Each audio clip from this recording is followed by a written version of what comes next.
जब तक हम जागरूक नहीं हैं तब तक हमारा शोषण होता रहेगा।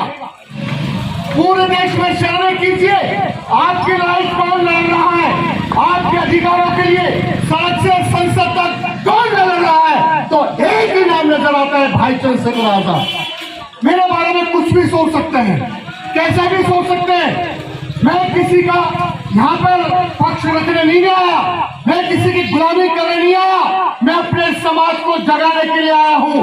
आपको परिवर्तन को स्वीकारना होगा। अगर आपने परिवर्तन नहीं स्वीकारा तो वहीं चले जाएंगे जहां हम पहले कभी हुआ करते थे। अरे हमारे पिताजी ने हमें झोपड़ी में रखा और हमको जरूरत थी पक्के मकान की, तो हम क्या लालच रखेंगे? नहीं, पिताजी ने बनाया था, ये पिताजी का बनाया झोपड़ा है। अरे तो मर जाओ झोपड़े में, रहो इसमें। लेकिन आपको अगर वाकई परिवर्तन चाहिए, आपको बेहतर अच्छा मकान चाहिए, तो उसके लिए आपको अपने पिताजी का जो झोपड़ा है उसका जो उससे तुम्हारा जो लगाव है कहीं न कहीं आपको छोड़ना पड़ेगा। ये क्या सच है? इस परिवर्तन को जितनी जल्दी आप स्वीकार लोगे उतनी जल्दी आपके बच्चों के अधिकार बच जाएंगे। वरना दुश्मन घात लगाए बैठा है। आज भी इस देश में अगर घोड़ी पे हमारा बच्चा चढ़ता है, गोली मारकर उसकी हत्या कर दी जाती है। हमारा बच्चा पानी का घड़ा छू लेता है तो मार से उसको पीट पीट के मार देता है। आज भी यदि हमारी बहन बेटियों का बलात्कार होता है और कोई नेता इस देश में बोलता नहीं है, हमारी बहन बेटी के गुप्त अंग में अगर बात छोड़ दिया जाता है तो ये खून खोलता है मेरा।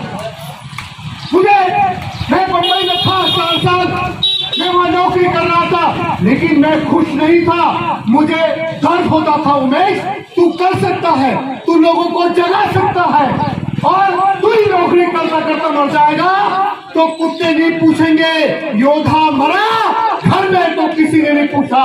हमें समाज के बीच में मरना चाहिए। हमारे बीच में से राम रतन बोध जी चले गए, उनका संघर्ष मैंने देखा है। उनके पहले और भी लोग चले गए, उनका संघर्ष मैंने देखा है। आपको समाज के प्रति ईमानदार जो लोग रहे वो हमेशा तकलीफ में रहे, लेकिन समाज को जगाते रहे। आने वाले समय में ये स्कूल अगर बंद हो गए तो हमारे बच्चे कहाँ पढ़ेंगे? जो मेरी गरीब बहन जो रोज मजदूरी के लिए निकलती है, उसके पास फीस भरने के लिए पैसे नहीं, तो अपने बच्चों को 500 रुपए में महीने की फीस में कैसे पढ़ाएगी, कैसे कोचिंग कराएगी?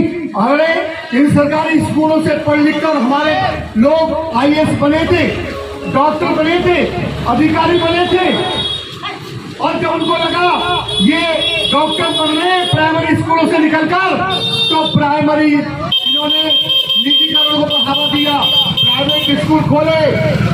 अमीर तो पढ़ा लेंगे, प्राइवेट स्कूलों में गरीब के बच्चे कैसे पढ़ेंगे? तो दोहरी शिक्षा नीति, ये निकम्मे लोग कहते हैं एक नेशन होना चाहिए, एक नीति होनी चाहिए, तो अमीर गरीब के बच्चे एक स्कूल में पढ़ने चाहिए। कर दीजिए सिस्टम, करके देखिए, पता लगेगा कौन दौड़ता है सबसे आगे।